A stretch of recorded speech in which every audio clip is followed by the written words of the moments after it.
Some other news from the Browns camp today is rookies did report, and they officially signed Josh Rosen, number 10 overall pick, 2018. That's the same draft that the Browns took Baker Mayfield, number 1 overall. There were people that wanted the Browns to take Rosen, so they signed him. Has struggled in his NFL season. Let's take a look at a Tony Grossi tweet as well, because I want to tie these together.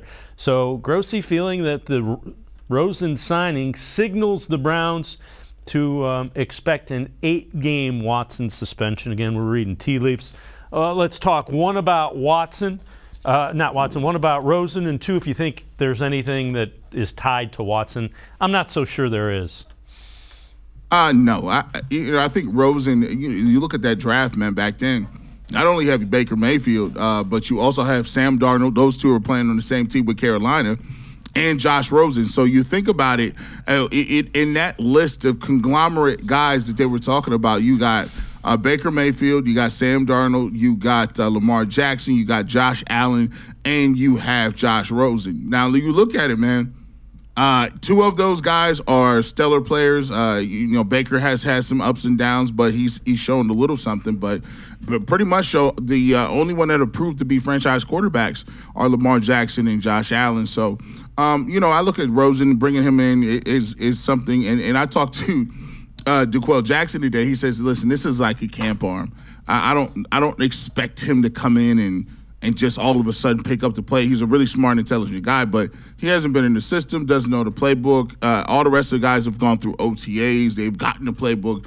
They've gotten coaching and being in these sessions through the OTAs and the mini camps and all that other stuff.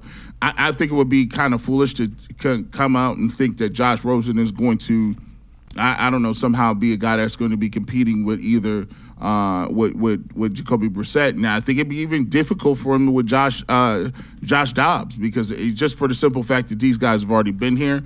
Now, don't get it twisted. If the Browns come out and look terrible for the first 2 or 3 games and they're winless, Andrew Berry and Kevin Stefanski will turn over every leaf possible to get the team going, and it can come down to Rosen or Dobbs, or even going back out and looking at Jimmy Garoppolo if he's available. But I don't think I look at him to take the position. And in terms of what's happening with the suspension, what does this mean specifically for Deshaun Watson's suspension? I don't think it means much, because if I'm looking at it like this from a position of a camp arm, you need, if you got guys and you're going to have Jacoby Brissett taking the majority or lion's share of your carries or in your snaps, then you're going to have to say, well, how do we get through a practice? You got 7-on-7, you got your team drills and team periods, right? How do you get? So basically they bring in guys, and they had Jake Fromm a little bit earlier this year, and he was a guy that he was throwing around a little bit. But for the most part, I don't think this points to anything specifically with Deshaun Watson. We don't know. Nobody knows really right now what's that's looking like. And I think this is just something the Cleveland Browns would do just like any other NFL team. They need to have a camp. They need to be able to run their plays, run their practices and stuff.